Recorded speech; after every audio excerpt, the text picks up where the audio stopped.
প্রিয় দর্শক শ্রোতা, আগামী ৩ ফেব্রুয়ারি মঙ্গলবার পবিত্র শবে বরাত। এই বরকতময় রজনীতে মহিলাদের বাড়িতে নামাজ পড়ার সহজ নিয়ম, সারা রাত কি কি আমল করবেন, কি কি নামাজ, জিকির, তাসবিহ, তাহলিল পাঠ করবেন তা বলে দেব ও 10টি প্রশ্নের উত্তর জানব ইনশাআল্লাহ।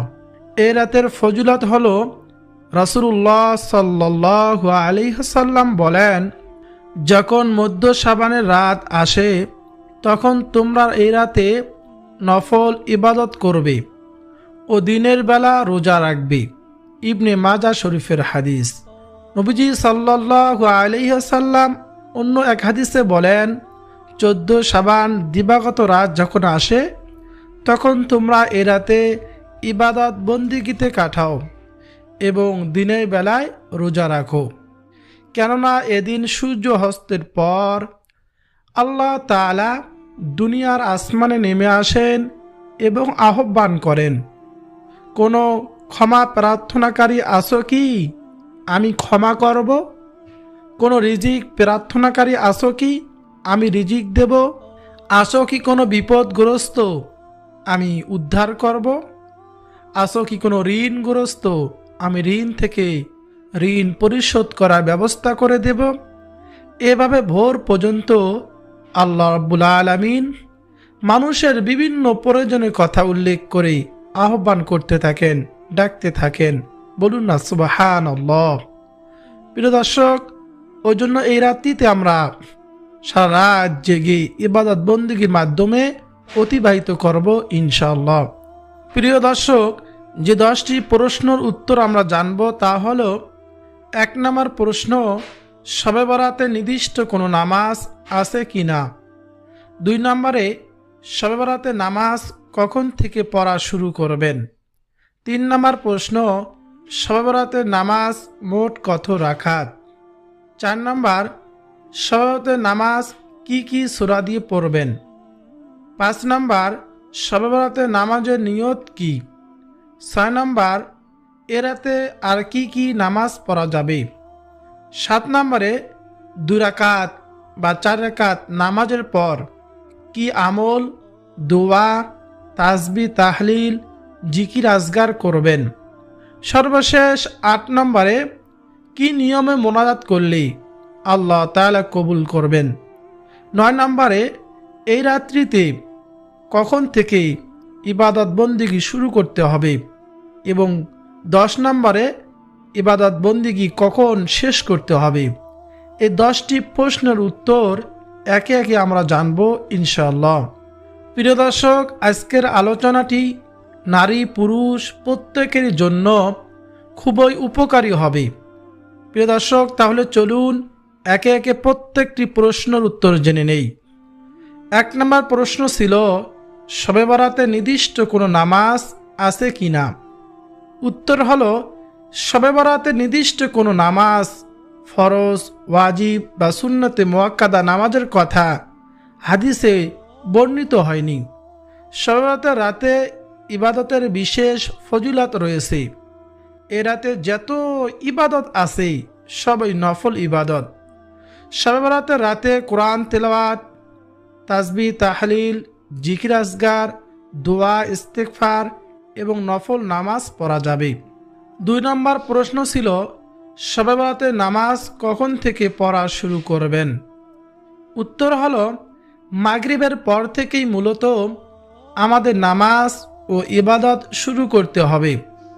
যেমন হাদিসে এসেছে, এদিন সূর্য ডুবার পর আল্লাহ সুবহানাহু ওয়া তাআলা পৃথিবীর নিকটতম আকাশে নেমে আসেন এবং বলেন, কে আসো আমার নিকট ক্ষমা প্রার্থী, আমি তাকে ক্ষমা করব। কে আসো রিজিক প্রার্থনাকারী, আমি তাকে রিজিক দান করব। কে আসো রোগ মুক্তি প্রার্থনাকারী, আমি তাকে রোগ থেকে শিফা দান করব। কে আসো অভাব অনটনে, রোগ শোকে, বিপদ আপদে, আল্লাহ সুবহানাহু ওয়া তাআলা ফজরের সময় হওয়া পূর্ব পর্যন্ত আমাদের বিভিন্ন প্রয়োজনের কথা উল্লেখ করে এভাবে আহ্বান করেন। এজন্য মাগরিবের পর থেকেই ফজরের ওয়াক্ত হওয়া আগ পর্যন্ত আমরা ইবাদত বন্দেগীর মাধ্যমে অতিবাহিত করব ইনশাআল্লাহ। 3 নম্বরে, শবে বরাতের নামাজ মোট কত রাকাত? উত্তর, শবে বরাতের নামাজের নির্দিষ্ট কোনো সংখ্যা নেই, তাই নফল নামাজ 2 রাকাত 2 রাকাত করে যত খুশি পড়তে পারেন, কোনো সমস্যা নেই। 4 নম্বর প্রশ্ন ছিল, শবে বরাতের নামাজ কি কি সূরা দিয়ে পড়বেন? উত্তর, শবে বরাতের নামাজে এখানে সূরা ফাতিহা একবার, সূরা ইখলাস 3 বার পড়তে হবে, বা সূরা ওয়াকিয়া পড়তে হবে, সূরা ইয়াসিন পড়তে হবে, এমন কোনো কথা হাদিসে নেই। এগুলো সম্পূর্ণ ভিত্তিহীন। তাই সূরা ফাতিহার পর যে কোনো সূরা দিয়েই নামাজ পড়লেই নামাজ হয়ে যাবে ইনশাআল্লাহ, নির্দিষ্ট কোনো সূরা নেই। 5 নম্বর প্রশ্ন ছিল, শবে বরাতের নামাজের নিয়ত কি? শবে বরাতের নামাজের নিয়ত বলবেন, আমি 2 রাকাত নফল নামাজ পড়তেছি কিবলামুখী হয়ে, আল্লাহু আকবার। এভাবে সংক্ষেপে নিয়ত করলেই আপনার নামাজটি হয়ে যাবে ইনশাআল্লাহ। 6 নম্বর প্রশ্ন ছিল, এ রাতে আর কি কি নামাজ পড়া যাবে? হযরত আলী রাদিয়াল্লাহু তাআলা আনহু বলেন, রাসূলুল্লাহ সাল্লাল্লাহু আলাইহি ওয়াসাল্লাম বলেছেন, যখন মধ্য শাবানের রাত আসে তখন তোমরা এ রাতে দাঁড়িয়ে নামাজ পড়ো এবং পরের দিন রোজা রাখো। ইবনে মাজাহ শরীফের হাদিস।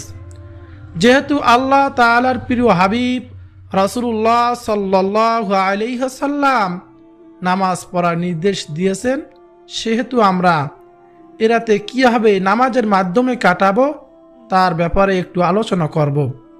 প্রিয় দর্শক, মনে রাখবেন, এ রাতে যে নামাজ পড়বেন সেগুলি নফল নামাজ। নফল নামাজ এটা কোনো ফরজ ওয়াজিব নয়। তাছাড়া এ রাতে কোনো নির্দিষ্ট নামাজের কথাও সুস্পষ্টভাবে উল্লেখ নেই। সেজন্য আমরা যেসব নফল নামাজ হাদিস দ্বারা প্রমাণিত এবং যেসব নামাজ বুজুর্গণে দিন পড়েছেন সে নামাজ, সে ইবাদতগুলি আজ ধারাবাহিকভাবে আপনাদের সামনে তুলে ধরব, যাতে আপনাদের জন্য গোটা রাত এসব ইবাদত করতে সহজ হয়। প্রিয় দর্শক, চাইলে এগুলো নামাজ পড়তে পারেন। 6 রাকাত সালাতুল আওয়াবিনের নামাজ পড়তে পারেন, 2 রাকাত 4 রাকাত সালাতুত তাওবা নামাজ পড়তে পারেন, 2 রাকাত সালাতুল হাজতের নামাজ পড়তে পারেন, 4 রাকাত সালাতুত তাসবিহ নামাজ পড়তে পারেন। শেষ রাতিতে তাহাজ্জুদের নামাজ পড়বেন। প্রিয় দর্শক, যত ধরনের নফল নামাজ আছে এ রাতে নফল নামাজগুলো পড়তে পারবেন, কোনো সমস্যা নেই। প্রিয় দর্শক, সালাতুল আওয়াবিনের নামাজ 6 রাকাত। এই নামাজের পড়ার সময় হলো মাগরিবের নামাজের পর থেকে ইশারের ওয়াক্ত আগ পর্যন্ত এই নামাজ পড়া যায়। যে কোনো সূরা দিয়ে এই নামাজ পড়তে পারবেন। নিয়ত করবেন, আমি 2 রাকাত সালাতুল আওয়াবিনের নামাজ পড়তেছি, আল্লাহু আকবার। 2 রাকাত 2 রাকাত করে এই নামাজ পড়বেন। এই নামাজের সম্পর্কে হাদিসে এসেছে যে কেউ যদি মাগরিবের পর এই 6 রাকাত নামাজ পড়ে তার 50 বছরের গুনাহ মাফ হয়ে যাবে। বলুন না সুবহানাল্লাহ। অন্য এক হাদিসে রাসূলুল্লাহ সাল্লাল্লাহু আলাইহি ওয়াসাল্লাম বলেছেন, কেউ যদি মাগরিবের পরে আল্লাহকে সন্তুষ্টির জন্য এই 6 রাকাত নামাজ পড়ে 12 বছর ইবাদতের সমান গণ্য হবে। বলুন না সুবহানাল্লাহ, আল্লাহু আকবার। প্রিয় দর্শক, তারপর ইশারে আজান হয়ে গেলে ইশারে 4 রাকাত ফরজ, 2 রাকাত সুন্নত নামাজ পড়বেন। বেতের নামাজ একটু দেরিতে পড়বেন, যেহেতু সারা রাত ইবাদত বন্দেগী করবেন, নফল নামাজ পড়বেন, এজন্য বেতের নামাজ শেষ রাতিতে পড়বেন। তারপর 2 রাকাত 4 রাকাত তওবার নামাজ পড়বেন। জীবনের সমস্ত গুনাহ থেকে আল্লাহ তাআলার কাছে তওবা করে তওবার নামাজ পড়তে হবে। আমাদের গুনাহ হয়ে যায়, যেদিকে তাকাই শুধু গুনার গুনাহ। প্রতিটি সেকেন্ডে প্রতিটি মুহূর্তে আমরা গুনাহ করি। এই গুনাহ থেকে ফিরে আসার সিদ্ধান্ত নিয়ে আল্লাহ তাআলার কাছে তওবার নামাজ পড়তে হবে।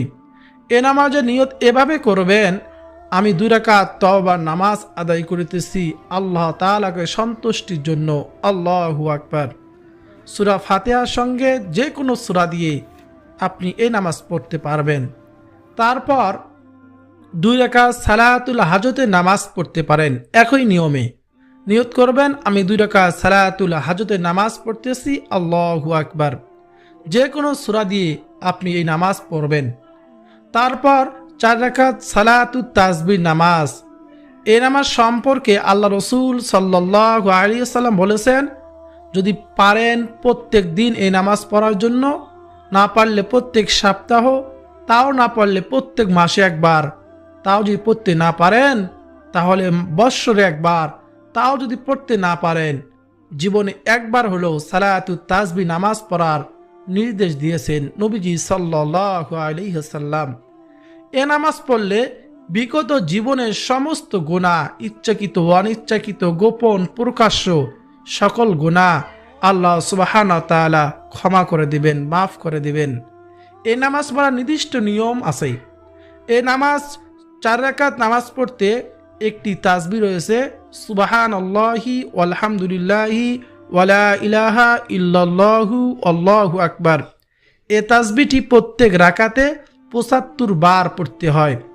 এই 4 রাকাত নামাজের 300 বার তাসবিহটি পাঠ করার মাধ্যমে এই নামাজ পড়তে হয়। এই সালাতুত তাসবিহ নামাজ যদি বিস্তারিত শিখতে চান তাহলে কমেন্ট করে জানাবেন, আপনাদেরকে পরবর্তী ভিডিওতে সালাতুত তাসবিহ নামাজ সঠিক নিয়মে আপনাদেরকে দেখিয়ে দেব ইনশাআল্লাহ। প্রিয় দর্শক, তারপর আপনারা এই রাত্রিতে 2 রাকাত 4 রাকাত নামাজ পড়ে 6 রাকাত নামাজ পড়ে কিছুক্ষণ বিরতি দিয়ে জিকির আজগার করবেন। কি কি জিকির করবেন আমি এই ভিডিওতে আপনাদেরকে বলে দেব। তারপর দরুদ শরীফ ইস্তেগফার করে আল্লাহ সুবহানাহু ওয়া তাআলার কাছে দুহাত তুলে আল্লাহ তাআলার কাছে বেশি বেশি দোয়া করবেন। শেষ রাতিতে অবশ্যই তাহাজ্জুদের নামাজ পড়বেন। 2 রাকাত করে 12 রাকাত পর্যন্ত তাহাজ্জুদের নামাজ পড়বেন ইনশাআল্লাহ। প্রিয় দর্শক, 7 নম্বর প্রশ্ন ছিল 2 রাকাত বা 4 রাকাত নামাজের পর কি আমল, দোয়া, তাসবিহ, তাহলিল, জিকির আজগার করবেন। প্রিয় দর্শক, 4 রাকাত নফল নামাজ আদায়ের পর এগুলো জিকির আজগার, দোয়া, ইস্তেগফার পড়তে পারেন। তা হলো 100 বার লা ইলাহা ইল্লাল্লাহ। এই জিকির এটা সর্বশ্রেষ্ঠ একটি জিকির। হাদিসে এর অনেক ফজিলত রয়েছে। হযরত আবু সাঈদ খুদরি রাদিয়াল্লাহু তাআলা আনহু বলেন, রাসূলুল্লাহ সাল্লাল্লাহু আলাইহি ওয়াসাল্লাম বলেছেন, নবী মুসা আলাইহিস সালাতু ওয়াস সালাম একবার আল্লাহ তাআলার কাছে বললেন, হে আল্লাহ, আপনি আমাকে এমন একটি দোয়া শিখিয়ে দিন যার মাধ্যমে আমি আপনার জিকির এবং আপনার কাছে প্রার্থনা করব। আল্লাহ রাব্বুল আলামিন বললেন, হে নবী মুসা, তুমি বলো লা ইলাহা ইল্লাল্লাহ। নবী মুসা আলাইহিস সালাতু ওয়াস সালাম বললেন, হে আল্লাহ, আপনার সব বান্দাই তো এই জিকির করে, এ দোয়া পাঠ করে। আল্লাহ রাব্বুল আলামিন বললেন, হে নবী মুসা, তুমি বলো লা ইলাহা ইল্লাল্লাহ। নবী মুসা আলাইহিস সালাতু ওয়াস সালাম বললেন, হে আল্লাহ, আপনি ছাড়া কোনো ইলাহ নেই, কিন্তু আমি চাইছি আমাকে বিশেষ একটি দোয়া শিখিয়ে দিবেন যা কেবল আমার জন্যই হবে। আল্লাহ রাব্বুল আলামিন বললেন, হে নবী মুসা, আমি ছাড়া 7 আসমান, 7 জমিন ও তার মাঝখানে যা কিছু রয়েছে সব কিছু যদি তুমি এক পাল্লায় রেখে দাও আর শুধু লা ইলাহা ইল্লাল্লাহ অন্য পাল্লায় রেখে ওজন দাও, তাহলে লা ইলাহা ইল্লাল্লাহ এর পাল্লা ভারী হবে। বলুন না সুবহানাল্লাহ, আল্লাহু আকবার। প্রিয় দর্শক, ইলাহা ইল্লাল্লাহ কত ফজিলতপূর্ণ প্রিয় দর্শক বুঝতে পেরেছেন। হযরত জাবির ইবনে আব্দুল্লাহ বলেন, রাসূলুল্লাহ সাল্লাল্লাহু আলাইহি ওয়াসাল্লাম বলেছেন, সর্বোত্তম জিকির হচ্ছে লা ইলাহা ইল্লাল্লাহ এবং সর্বোত্তম দোয়া হলো আলহামদুলিল্লাহ। পরিশেষে যে ব্যক্তি সব সময় লা ইলাহা ইল্লাল্লাহ জিকির করবে, আল্লাহ সুবহানাহু ওয়া তাআলা তাকে ঈমানের সঙ্গে মৃত্যু নসিব করবেন। আল্লাহ তাআলা আমাদের সবাইকে লা ইলাহা ইল্লাল্লাহ জিকির করার মাধ্যমে মৃত্যুর সময় কালিমা নসিব করুন এবং জান্নাত লাভের তৌফিক দান করুন, আমিন। প্রিয় দর্শক, তারপর 100 বার সুবহানাল্লাহ জিকির করবেন। অর্থ মহান আল্লাহ তাআলার পবিত্রতা ঘোষণা। তিনি সব ধরনের দোষ ত্রুটি থেকে মুক্ত। এই জিকিরের মাধ্যমে জান্নাতে বৃক্ষরোপণ হয় এবং অর্জিত হয় অফুরন্ত সব। প্রিয় দর্শক শ্রোতা, এরপর আপনারা 100 বার আলহামদুলিল্লাহ জিকির করবেন। আলহামদুলিল্লাহ এটা এমন একটি উত্তম দোয়া ও জিকির, এই জিকির মিজানের পাল্লায় সব দিয়ে ভরপুর করে দেয়। হযরত আবু মালিক আশআরী রাদিয়াল্লাহু তাআলা আনহু বলেন, রাসূলুল্লাহ সাল্লাল্লাহু আলাইহি ওয়াসাল্লাম বলেছেন, উজু হলো ঈমানের অর্ধেক। আলহামদুলিল্লাহ পূর্ণ করে মিজানের পাল্লা। সুবহানাল্লাহ ও আলহামদুলিল্লাহ পূর্ণ করে আকাশ জমিনের মধ্যবর্তী স্থান। মুসলিম, তিরমিজি শরীফের হাদিস। বলুন না সুবহানাল্লাহ। প্রিয় দর্শক শ্রোতা, তারপর 100 বার আস্তাগফিরুল্লাহ আস্তাগফিরুল্লাহ পাঠ করবেন। কোরআনে ইস্তেগফার পাঠ করার নির্দেশ দেওয়া হয়েছে। রাসূলুল্লাহ সাল্লাল্লাহু আলাইহি ওয়াসাল্লাম নিষ্পাপ হওয়া সত্ত্বেও ইস্তেগফার পাঠ করতেন। ইবনে ওমর রাদিয়াল্লাহু তাআলা আনহু বলেন, রাসূলুল্লাহ সাল্লাল্লাহু আলাইহি ওয়াসাল্লাম বলেছেন, হে আমার উম্মতেরা, হে মানব মণ্ডলী, তোমরা আল্লাহ তাআলার কাছে তওবা করো। আমি তো দৈনিক 100 বার আল্লাহ তাআলার কাছে তওবা করি। মুসলিম শরীফের হাদিস। বলুন না সুবহানাল্লাহ। তারপর 100 বার আল্লাহু আকবার জিকির করবেন। মহান আল্লাহ তাআলার বরত্ব ও মহিমা বর্ণনার সর্বোত্তম শব্দ আল্লাহু আকবার। এ শব্দ জিকিরে রবের সঙ্গে দীর্ঘ সম্পর্ক গড়ে তোলে। বলুন না সুবহানাল্লাহ। আবু হুরায়রা রাদিয়াল্লাহু তাআলা আনহু বলেন, রাসূলুল্লাহ সাল্লাল্লাহু আলাইহি ওয়াসাল্লাম বলেছেন, সুবহানাল্লাহি ওয়ালহামদুলিল্লাহি ওয়ালা ইলাহা ইল্লাল্লাহু আল্লাহু আকবার। এটা বলা আমার কাছে সমস্ত জিনিসের চাইতে বেশি প্রিয়। বলুন না সুবহানাল্লাহ, আল্লাহু আকবার। প্রিয় দর্শক, তারপর 100 বার দরুদ শরীফ পাঠ করবেন। সব থেকে ছোট দরুদ সাল্লাল্লাহু আলাইহি ওয়াসাল্লাম। আল্লাহ তাআলা নবীর শানে দরুদ পাঠ করার নির্দেশ দিয়েছেন। পবিত্র কোরআন মাজিদে এসেছে, আল্লাহ তাআলা বলেন, নিশ্চয় আল্লাহ ও তার ফেরেশতারা নবীর প্রতি দরুদ পাঠ করেন। হে মুমিনরা, তোমরাও তার প্রতি দরুদ পড়ো এবং বেশি বেশি পরিমাণে সালাম পাঠাও। সূরা আহজাব আয়াত 56। আনাস ইবনে মালিক রাদিয়াল্লাহু তাআলা আনহু বলেন, রাসূলুল্লাহ সাল্লাল্লাহু আলাইহি ওয়াসাল্লাম বলেছেন, যে ব্যক্তি আমার উপর একবার, শুধুমাত্র একবার দরুদ শরীফ পাঠ করবে, আল্লাহ তাআলা তার উপর 10 বার রহমত নাজিল করবেন, তার 10টা গুনাহ মাফ করে দিবেন, তার মর্যাদা 10 ধাপ বাড়িয়ে দিবেন। বলুন না সুবহানাল্লাহ, আল্লাহু আকবার। প্রিয় দর্শক শ্রোতা, এই জন্য বেশি বেশি দরুদ পাঠ করব। হাদিসে এসেছে, দরুদ পাঠ করা হলো দোয়া কবুলের সহায়ক। কেউ যদি দোয়ার শুরুতে আল্লাহ তাআলার প্রশংসা, রাসূলের প্রতি দরুদ পাঠ করে দোয়া করে, সে দোয়া আল্লাহ তাআলা ফিরিয়ে দেয় না, আল্লাহ তাআলা কবুল করে নেয়। প্রিয় দর্শক, সর্বশেষ প্রশ্ন হলো, শবে বরাতের রাতে কি নিয়মে মোনাজাত করলে আল্লাহ তাআলা মোনাজাত কবুল করবেন, দোয়া কবুল করবেন? প্রিয় দর্শক শ্রোতা, আমি একটু আগে বললাম, মোনাজাত কবুল হওয়ার, মোনাজাত করার সঠিক নিয়ম হলো আল্লাহ তাআলা প্রশংসা এবং রাসূলের প্রতি দরুদ পাঠ করে তারপর দোয়া করতে হবে। সব থেকে ছোট দরুদ সাল্লাল্লাহু আলাইহি ওয়াসাল্লাম। আরেকটি দরুদ রয়েছে, আল্লাহুম্মা সাল্লি ওয়া সাল্লিম আলা নাবিয়িনা মুহাম্মদ এবং দরুদে ইব্রাহিম। আমরা নামাজের মধ্যে যে দরুদটি পড়ে থাকি, সে দরুদটি আপনারা পাঠ করে তারপর দুহাত তুলে আল্লাহ সুবহানাহু ওয়া তাআলার কাছে চোখের পানি ছেড়ে সমস্ত গুনাহ কথা স্মরণ করে দোয়া করবেন। বেশি বেশি আল্লাহ তাআলার কাছে দোয়া করবেন এই রাত্রিতে। এই রাত্রিতে আমরা যত আল্লাহ তাআলার কাছে চাইব, আল্লাহ তাআলা আমাদের সকল বৈধ চাওয়াগুলো পূরণ করে দিবেন। নবীজি সাল্লাল্লাহু আলাইহি সাল্লামের অধিকাংশ দোয়ার মধ্যে, প্রার্থনার মধ্যে আল্লাহ রসুল এই দোয়াটা পাঠ করতেন। তা হলো রব্বানা আতিনা ফিদ দুনিয়া হাসানা ওয়া ফিল আখিরাতি হাসানা ওয়া কিনা আযাবান নার।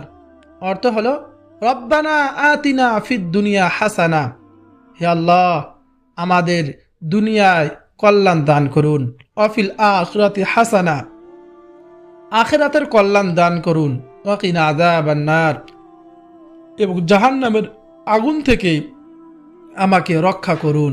বলুন না সুবহানাল্লাহ। এজন্য বেশি বেশি এই দোয়াটি আমরা পাঠ করব। পিতা মাতার জন্য দোয়া করব, রব্বির হামহুমা কামা রব্বায়ানি সগীরা, রব্বির হামহুমা কামা রব্বায়ানি সগীরা। আল্লাহ সুবহানাহু ওয়া তাআলার কাছে আমরা পিতা মাতার জন্য দোয়া করব, সন্তানদের জন্য দোয়া করব, স্ত্রীর জন্য দোয়া করব, স্ত্রী স্বামীর জন্য দোয়া করব, সকল মুসলমানদের জন্য আমরা দোয়া করব। আমরা এই রাত্রিতে রাত জেগে বেশি বেশি ইবাদত বন্দী করব। আল্লাহ তাআলা আমাদের সবাইকে এই বরকতময় রজনীতে, শবে বরাতের রাত্রিতে বেশি বেশি ইবাদত বন্দী করার মাধ্যমে অতিবাহিত করার তৌফিক দান করুন, আমিন। সারা বছর এই আমলগুলো অব্যাহত করার তৌফিক দান করুন। প্রিয় দর্শক শ্রোতা, ভিডিওটি যদি আপনার কাছে ভালো লাগে অবশ্যই লাইক করবেন, কমেন্টে আমিন লিখবেন, চ্যানেলটি সাবস্ক্রাইব করে পাশে থাকা বেল বাটনটি অন করে রাখবেন আর ভিডিওটি শেয়ার করে দিবেন।